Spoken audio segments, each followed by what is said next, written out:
So these coilovers came from Coilover Depot. Moral of the story, you can't hold a hypercar together with duct tape. Wait a minute, I forgot what we were doing. I have to be smart? That's dumb. You just want to show everybody your guns? Oh yeah. You always put the guy in the witness protection program behind the camera. And then totally on the internet say he's in the witness protection program. Not helping. Whatever, Lois.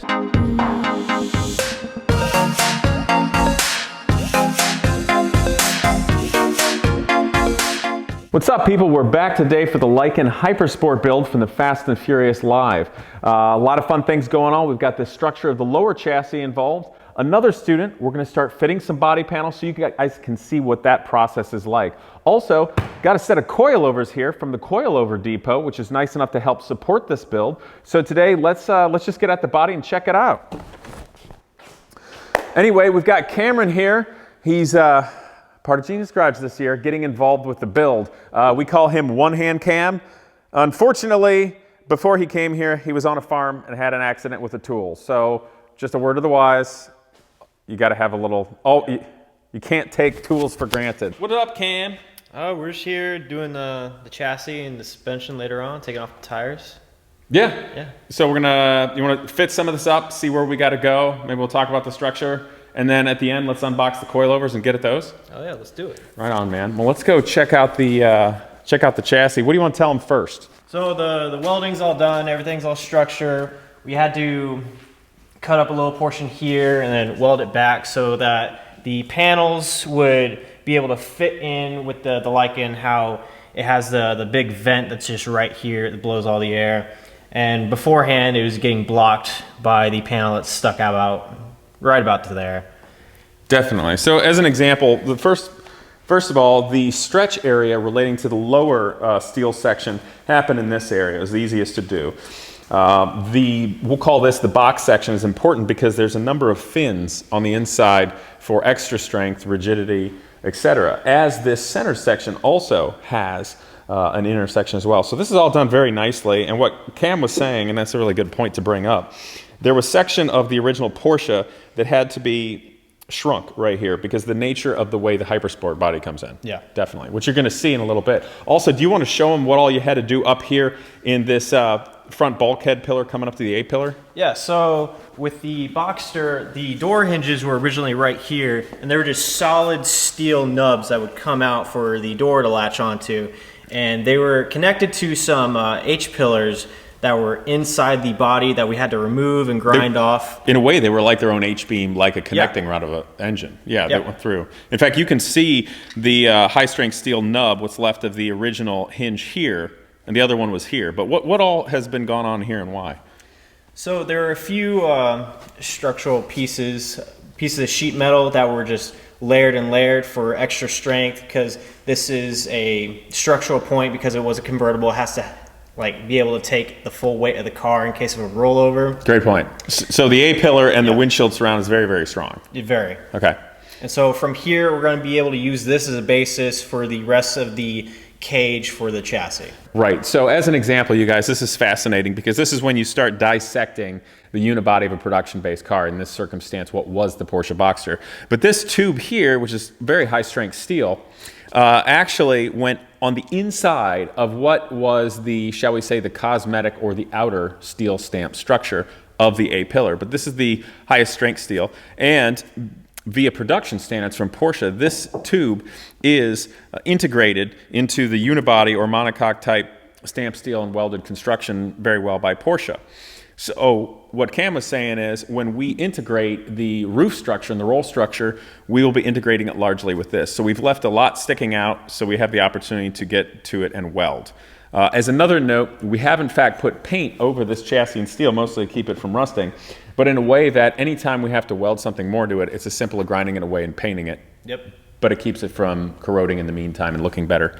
The gray paint looks better than the factory stuff, and the black on the interior offset some of the visual for the welds and the panels and everything, the way that we extended it. That's a really fancy way of saying we're kind of mimicking what the factory chassis looks like underneath. Yeah, basically. He's so smart. But yeah, we chose to do that because the Porsche actually had a bit of a gray going on the sides, primarily black in the middle. And we just kind of like that factory production look a little bit instead of just shooting it all one color. Do you want to? Why don't we show them this dash piece here? This is pretty interesting. Yeah. So I mentioned this, and if you guys haven't seen it already yet, today a new VinWiki came out with an update on this car. But this is the front dash panel of the Lykan. So the Lykan windshield actually comes across right here. You can see where it was glued in. And then of course it has A-pillars in the roof of the Lykan. Now what's fascinating about that is the Lykan Hypersport is hugely based upon Porsche mechanicals. And that's exactly why the trunk of the Boxster area perfectly matches up to the Lykan hood. And quite frankly, the reason why the Lykan nose fits on the Boxster chassis with just a few things removed. Now that being said, obviously, Cam, we got a lot to fabricate to really mount this, and we got headlights to make and such. But this is an interesting panel because if you look carefully, you can see, and right now it's sitting on some studs, so it's not sitting flush yet, but you can see it effectively perfectly you can let that down actually, that'll be the angle. It basically perfectly matches to the leading edge of the Porsche dash, which is nice because also the ventilation will still work. And that's because the original Lykan Hypersports had Porsche dash mechanicals inside just like this. So wanted to show you guys this to illustrate exactly what the fit will be like there. Come on down here, guys. So obviously this is the stunt bodywork. It got shot out of the cannon, so it's a little busted up on the composite we have to fix. But the nice thing here, as you can see, we will be able to block this off and build the under tray and underbody, but all of this air, we've got more than enough frontal area for the radiator inlets for the stock radiator positions, which are tucked away in here. Now that's very common and typical. Ferrari 360s, 430s, and a bunch of other sports cars, supercars, and exotic cars use two radiators up in the front when they're mid-engine, so it's really similar. Here we go, let's just go straight forward. You ready, Cam? Why don't you show them this? This here is the original Porsche inlet to the radiators. It's a kind of a hard rubber or flexible plastic, and this would match up to the inlets of the Porsche Boxster nose. So really, with regard to the Hypersport nose, it's a matter of making a slightly different one or just sealing the air that's coming in here from being able to go around it and tumble around, and then the outlet will still be able to be the same. Of course, the other thing we're going to have to do is create what's left of the fender wells, and we're going to have wheels that are very, very close to the original Hypersport wheels, and the tires are the exact sizes of the original Hypersport tires. The front tires are barely any wider, frankly, just a tiny bit wider, but the rears are a good 3.5 inches wider than what's on this particular Porsche. So we have to make the fender wells, same thing back there. On the Hypersport, they were carbon fiber. I'm not sure if we're gonna do out of composite or hand-formed aluminum, but they're gonna be very nice. Start taking this thing apart and put the center section on? Oh yeah. All right. Oh, we're gonna have the camera guy on. He's bashful. We call him Lois. He's part of the witness protection program. He used to work for a very fancy automotive museum. And so anyway, he's hiding out here. You ready, Lois? Lois is ready. Yes. Wait a minute, I forgot what we were doing. I have to be smart? That's dumb. Oh.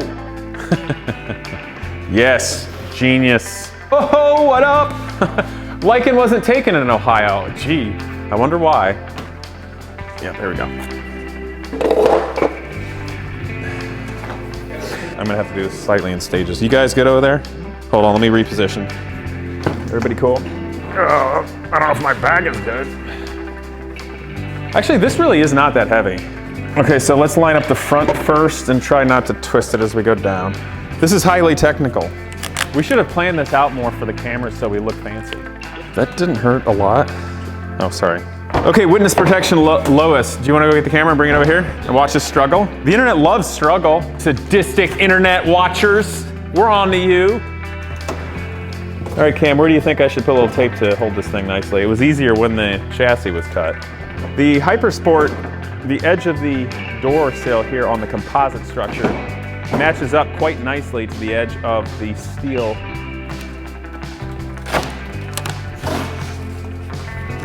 So we're just doing this to hold it in place so that we don't have to keep holding it.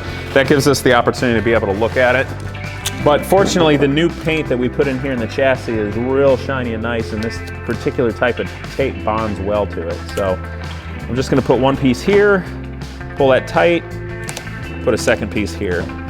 That'll keep it from moving, and then it can support the weight on that piece of tape on the A-pillar. Come on over. Okay, you're holding it. You want me to get the tape there? Yeah. You got it in the proper position? Or approximated? No, you gotta come forward, buddy. It's gotta sit there. See how it just kind of slip down to its place of least resistance? Okay. I think that's got it well enough for this fitment. You know, it's funny, you guys, in car building, or even airplane building, the truth of the matter is there's a lot of the job that's just very simple. You guys saw in a last episode, you saw that, right? How we use the popsicle sticks as shims. You know, there's a lot of low-tech things that are used in high-tech builds. And in our kind of computer age and internet age, nobody wants to show you those things. But we will, because I like being real about a build. So right now, honestly, this build requires picking up the composites, putting them in place, and taping it to hold it and look at it. I think that's got it. What do you think? Yeah. Seems to have it. If it didn't, then as soon as I let it go, it would have fell. Right.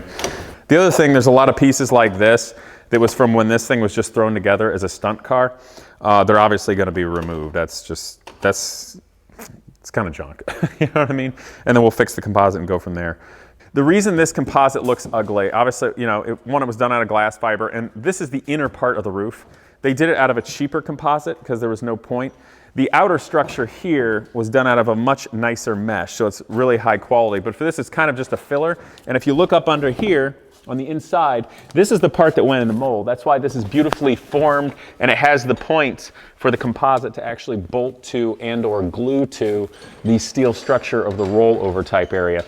So what I'm going to do right now, and you can see the acrylic window at the top that's put in here and glued in. And that was used in the stunt car, and we're potentially going to actually reuse that.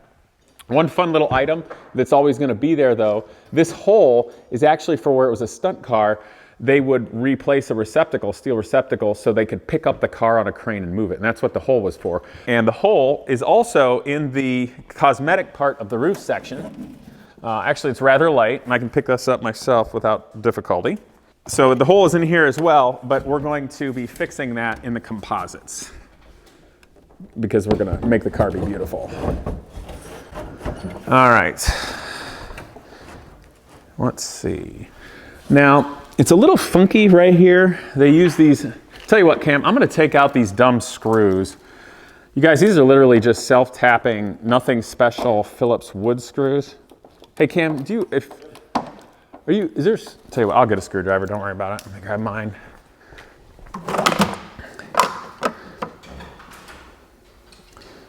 Oh, this one shouldn't even be, hey, tell you what, this is Genius Garage's screwdriver. It's somehow floated over into mine. In fact, that one might be mine. Was that over there? Yeah, it was. What the heck?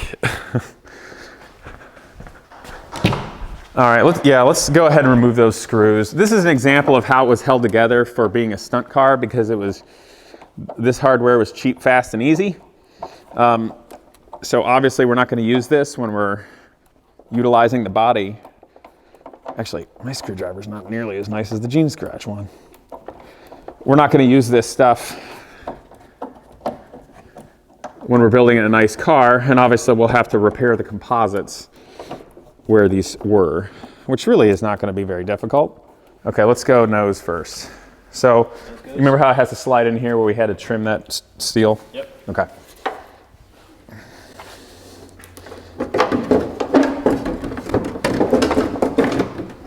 All right. That's good enough for now. Is it going to stay? Do we need to put a piece of tape on it to be safe? It stays. We've had it like that. Okay, I think I might throw one on there. Would you grab, please, the A-pillar cosmetic covers? Hey, Lois. Hey, Lois, where's the tape? Right in your hand, man. Uh-huh. You always put the guy in the witness protection program behind the camera. And then totally on the internet say he's in the witness protection program. Not helping. Whatever, Lois. Everybody knows. Everybody knows. You're not fooling anybody. He's used to me. It's not funny when you're actually here. There's a bunch of trolls that are like, it's not funny now. You suck, Casey. Yep, that's how it was on Sort of okay. Yeah, so this is just a composite panel that goes over the inner structure for cosmetics. This part here, for the Fast and the Furious live action, you can see right here, was badly glued with some like crazy caulk. So we're literally gonna have to carefully slice this off, clean all that crap off, and restore it, because this panel here actually has to be totally repositioned by over an inch. So, okay, so there's the fill. Do we wanna mess with the windshield at all and the fitment to see how close we are with regard to all this, if this moves in? Yeah. Okay, do you want to do that now before we do the hood, or do you want to do the hood first? Hood first. Okay. Yeah, this is sweet. Okay, watch that stupid aluminum. How you doing over there? It's lining up pretty good. I think you got to go back. What are we hanging up on? Nose. The nose needs to go on further, I think. Ah, there we go. Okay. Just gotta be careful, because sometimes it likes to slide forward. Pulling it over the aluminum, or putting It should go over the aluminum, like where the proper fitment would be. What is it hanging up on? We're hanging up here. Okay, I tell you what, Cam, obviously we're gonna have more fitment to do. Let's just let it sit here. Yep. I know that's because it fits the nose a little bit closer to where it's gonna be. We've got obviously a lot of adjustment to do. We can do that later. I'm gonna put a couple pieces of tape on it just so it doesn't slide off. Here's one. I'm gonna tape it to keep it from sliding horizontally just back to the sail panel or something here. Make sense? One to do it right here. Yeah, I'm just going horizontally right here, Yep. just to hold it. You don't have to get crazy with tacking it down, just so it doesn't slide. You know, obviously we're seeing the bodywork come together really quickly on a chassis, but the devil's in the details. I mean, you know. Yeah. How far along on this project would you say percent-wise when you consider all the details? I mean, cutting the chassis and extending it was a big portion of it, but I still say we're probably around a third of the way through. Okay, I was gonna say 20, 25%, so we're close, yeah. So we're not as far as you guys might think. The rear of the structure of this chassis right now is quite a bit different than the original Hypersports, which we may modify. So as a note, the roof CTR3, yeah, and the Hypersport, what's the biggest difference with the rear of the chassis and the suspension on those versus what we have here? So we have a McPherson suspension setup right here in the back. I forget the name of the one that's in the CTR. Well, it's got the push rod with the onboard shocks. Yeah. Yeah. So McPherson shocks, you guys, the upright that holds the wheel and the brake and the bearings and everything on the bottom has effectively an A-arm that goes to the inner chassis. There is no upper link that pivots in that way. The shock is actually a structural member that keeps everything in line and goes up and down. So this is the top mount for it. There's a lot of value to McPherson because it gives you a lot of room to put things and structure and trunks and engines and all that. And obviously McPherson can be very successful in racing, but for the nature of the CTR3, they went where it had an upper A-arm link and a push rod to a belt crank, and then the shocks were mounted on the horizontal plane in the middle of the chassis, which frankly is very similar. If you want to walk over real quick, I'll show you, is similar to what's going on with the Indy car. It's got push rod suspension, the shocks there in the middle, but they're not exposed.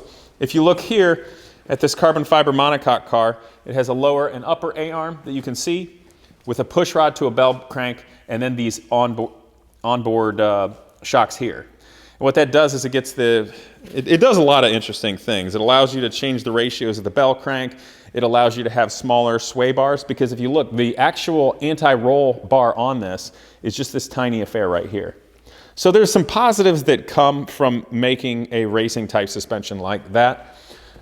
So there's the biggest difference. And for now, Cam, we're gonna get these coilovers out and check it. We're gonna go with the McPherson because it's tried and true and it works really well, okay? But what may happen is, so we have to build a car, we have to test it. We want this thing testing under its own power in June at Mid-Ohio with the bodywork all on. Then from there, the cosmetic will start getting beautiful, assuming the world comes back to normal a bit. But it'll get painted, be made beautiful, interior finished effectively in July for the Woodward Dream Cruise coming up in August. Yep. But then our thinking is, the car looks pretty and drives, but it's not necessarily crazy yet. So do we want to go crazy with the suspension engine after Woodward before SEMA? I mean, if we have the time and resources, of course. Effectively a node where the suspension is. It's a very hard point. So if you guys look, what he may mention, because of the nice curving arch aspect of this, by hand bending, smooth bending in a mandrel, a tube, steel tube, you'll have a nice arch of a simple curvature the whole way across to here. And then you have your lateral component up here, a lateral component back here. Due to the nature of the window up here, you can't have an X or a crossbar, so we'll have to get a little clever with having triangles, you know what I mean, in it, so it's structurally sound. And there may end up being a bolt-in removable tube structure in this area. But this is potentially an intake here for the engine, which is below. Do you want to take this? Yep. So this gives you guys an idea of the placement of the Porsche Flat 6 in here. This is the naturally aspirated intake. Here's the air box. So when it gets forced induction, obviously things may change a lot. This area that originally was the trunk will potentially be cut out where the turbos are and plumbing. And then with these big intakes that are not being utilized now, you can see there on the side, those can then become intercoolers, oil coolers, whatever we need exactly. And the other fun thing is, for right now while it's naturally aspirated, if we simply clock this intake upward and put an air box, we can run a cool air intake snorkel right out the top if we wanted to right there. How about we do the windshield, check out the rocker panel, and then let's get at the coilovers and save the other stuff for next time. Okay. Okay, cool. Windshield. Your hand good? Yeah, that's fine. You're like 1.5 hand cam now. Okay, I got a rocker panel. Ooh, fancy. Ooh, we're about to lose that superficial A-pillar thing there. Yep. We should not have had that on already. Darn it. Okay, so what have we learned? Wow. Oh, this needs to come forward. Grab that and slide over the A-pillar cosmetic part. That's too far forward now. Darn it. That doesn't go any farther forward than that. Okay. So long story short, this is going to have to be fitted. This gets tucked up in a lot more. Probably another 1.5 inches, 2 inches. You see that, Cam? Yeah. Okay. Actually, we're not that far off. I'm pretty close over here. I mean, close. It's an art. Oh, wow.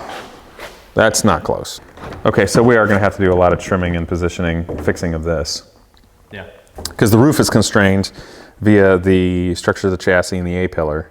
We have to align the nose in the future so that its positioning makes it so the hood is in the perfect place relation from the nose to the center body structure. Correct. We'll get it done. Shall we put the rocker panel on? Yeah. Or just give people a visualization? Lois, you want to go over there and show them? Show the people?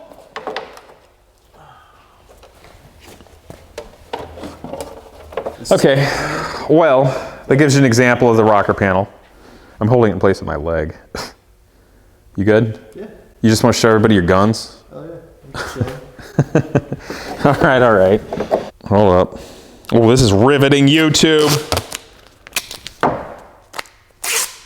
Get crazy. It's in place enough. Maybe not. Moral of the story, you can't hold a hybrid car together with duct tape. No, we're just not using it enough. You want to grab the impact and bang off the wheels? Yeah. Don't screw them up on live. This isn't live. Don't screw it up on YouTube.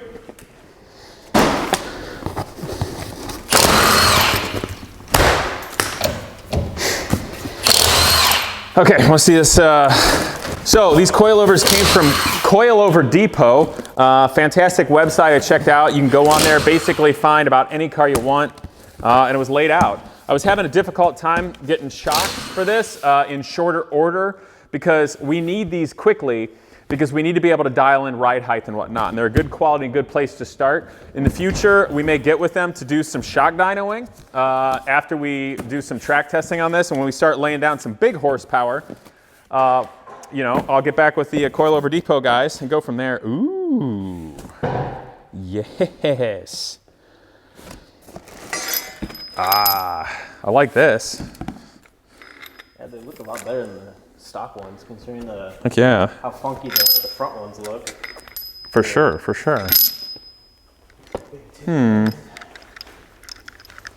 Fascinating. Then these guys. Okay, those are obviously adjustable right there. That's neat. Okay, I like that. That's nice. Okay. I was really thankful for the Coilover Depot guys help hook us up and get this going. Hey, did you see that? I didn't even realize it had adjustable camber plate. Yeah, that's what you wanted. Well, yeah, but I didn't realize that we were getting something this sweet. I thought you told them that. I mean, that's what you wanted me to do. I grew up in Ohio building stuff in a dirty, uninsulated barn. And for months building the Batmobile, I peed on the side of the building and never used a proper bathroom because there weren't any in the middle of winter. I'm not accustomed to getting nice things. Was that too much information? Yeah, it was. It was. They'll eat it up. They'll eat it up? Yeah. That's going to be a joke. Yeah, true story. I have gone months of my lifetime almost never peeing indoors. I just destroyed all of the chic glamour of a hypercar build with that comment. Wow. It's kind of dirty in here, you know? Well, we haven't got all right, if you guys want to take a peek, for anybody who doesn't know McPherson struts that we mentioned earlier, actually, cameraman, you might want to look at the lower A-arm here. You guys can see the lower A-arm there, and obviously that connects to the chassis in 2 points, and then to the upright in 1 point. The reason it connects to this in 1 point is it has to steer. And then, of course, here is the shock, and that's why it's McPherson, because the shock also forms the upper link and constrains the wheel, so when it goes up and down, it has to go up and down on this line right here that is the shock. But to adjust the camber of a McPherson, you have to be able to slide the upper mount of the shock over. So, as an example, on this one, you can see the camber plate built in, and this is the left, and then you simply loosen these with the car jacked up and you can move it over, and there's a little gradient marks on here so you can know what you're dialing into. And then the nice thing about coilovers, for everybody out there, young people, I mean, coilovers are generally thought of as the it thing to get, and obviously you can adjust the ride height. So that's the cool factor for young people. But that's only the start of it. You don't buy these just to slam a car, you buy them to get in the optimal height. There is such a thing as too low. Yeah. For the dynamics and handling of a car, genuinely, for a lot of reasons. I'm not even talking about things rubbing and running into each other, but there is such a thing as too low. And even in road racing, like for instance, if it rains, sometimes you'll actually raise the car up to get more weight transfer in slippery conditions. Just throwing that out there. And the other thing too is, by being able to adjust the ride height, or shall we say how much each spring is pushing on each tire, you can put the car on a perfectly level scale pad where it reads the weight of each wheel, kind of like what we did to get the total weight of the Boxster before and after stripping it down.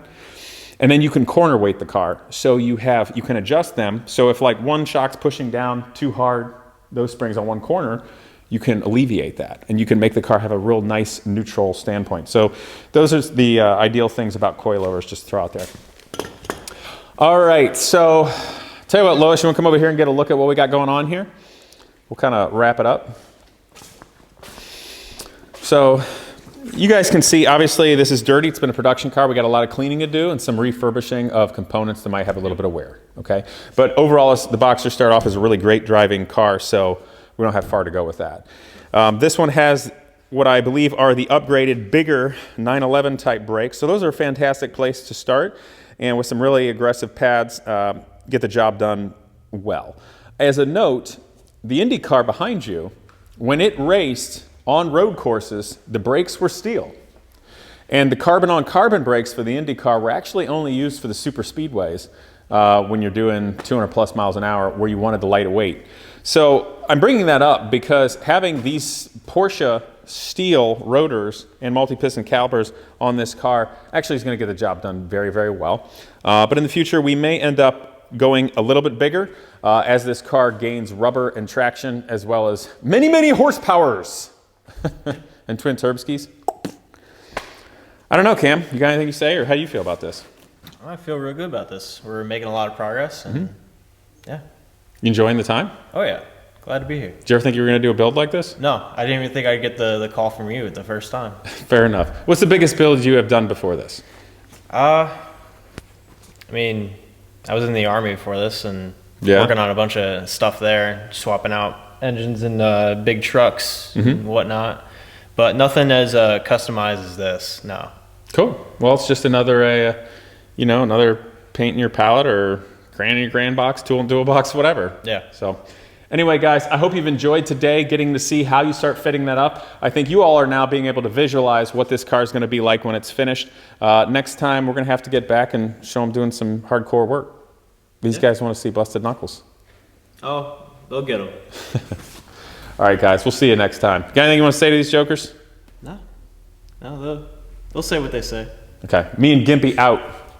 I hope you enjoyed today's video, and naturally that you will subscribe, but please click that bell so I can continue to bring you wholesome and entertaining automotive content. Also, a huge thanks to Avalon King ceramic coating. They're supporting this channel and making this all possible. But more importantly, I'm looking forward to use it on all of my vehicles, including my old dirt bike. Ceramic coating bonds directly to the surface of your paint, trim, and plastics to give a long-lasting shine that beats all waxes. It lasts for years and it's easy to maintain. I've got it on my Viper right now, and my car has never looked this good. So give them a try. Again, thanks for watching, and I look forward to see you next time.